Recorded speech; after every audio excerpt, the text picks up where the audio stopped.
In this video, we are having a look at part 5 of our Word Shortcuts Hints and Tips series.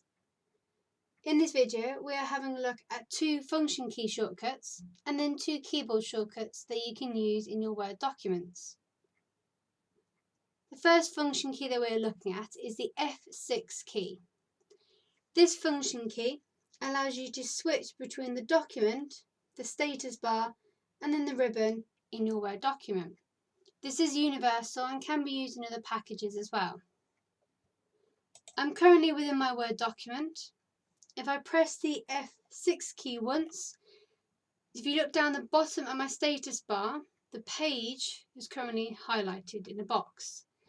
If I now use the right arrow on my keyboard, it then moves between the options on the status bar, and using left moves back.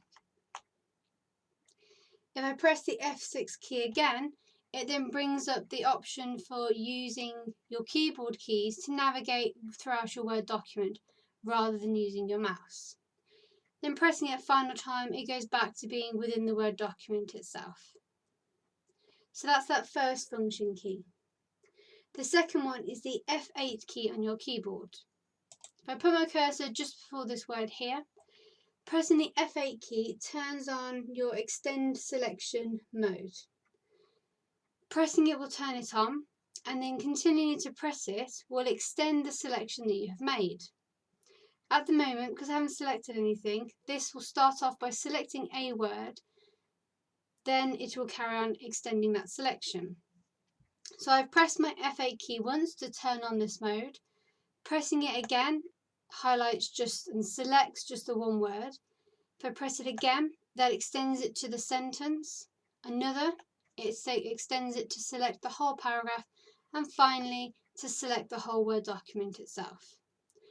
To turn it off, press the escape key. So now if I click anywhere, that mode is turned off.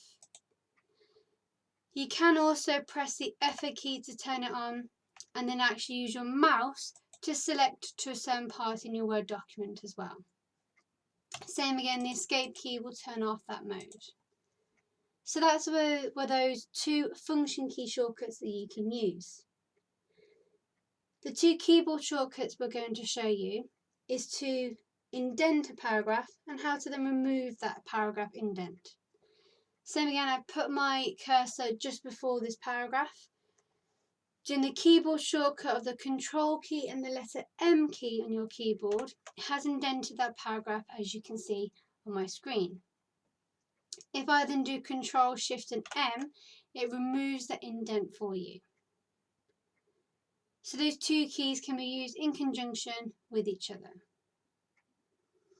So just a summary of those shortcuts for you. The F6 function key switches between the document, the status bar at the bottom, and the ribbon at the top.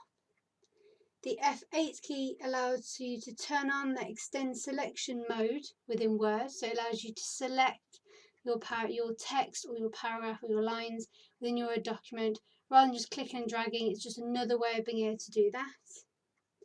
And then there's 2 keyboard shortcuts of Ctrl and M, the M key, to indent a paragraph, and then Ctrl+Shift key and the M key again to remove that paragraph indent that you have.